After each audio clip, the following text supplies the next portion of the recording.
Every night, before Joe fell asleep, his mother would sit beside him and tell him bedtime stories.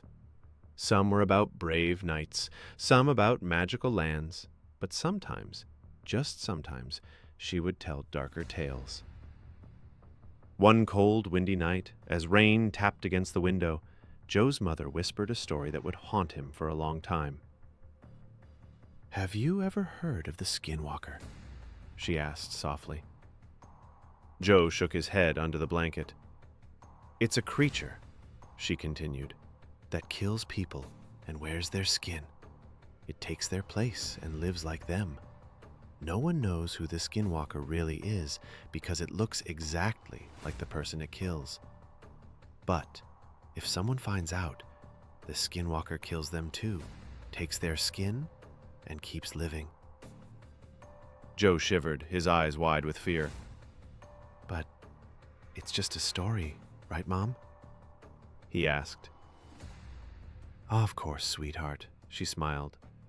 "Just a story." But Joe couldn't forget it. Joe's father was a soldier stationed far away. Joe had never met him. His mother always told him that his father was brave, but couldn't come home because of the war. As years passed, news came that his father was missing in action, maybe even dead. Joe was sad, but he was too young to understand it fully. Then, one ordinary evening, everything changed. The front door opened and a tall man walked in, wearing a soldier's uniform. His face looked like the photos Joe had seen. "Joe," the man said with a rough voice, "I'm your father." Joe stood frozen. His mother ran and hugged him, crying, "You're home." The man gave Joe a strange toy, a wooden puppet with oddly sharp edges and empty eyes. "Thank you," Joe whispered. But something was wrong. Joe noticed his father never smiled. His face always had a stiff, angry look. His eyes were cold, almost hollow. Every time Joe tried to talk to him, his father's voice was harsh, and his stare made Joe feel unsafe.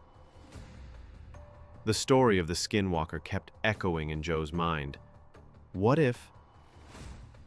One night, Joe gathered courage and whispered to his mother, "Mom, I think the Skinwalker killed Dad and is wearing his skin."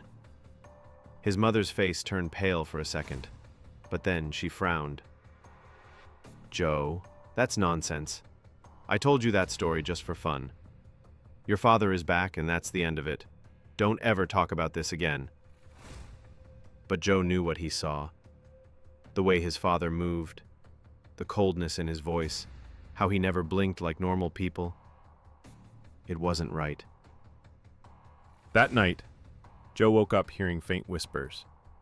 He quietly peeked through the slightly open door of his parents' room.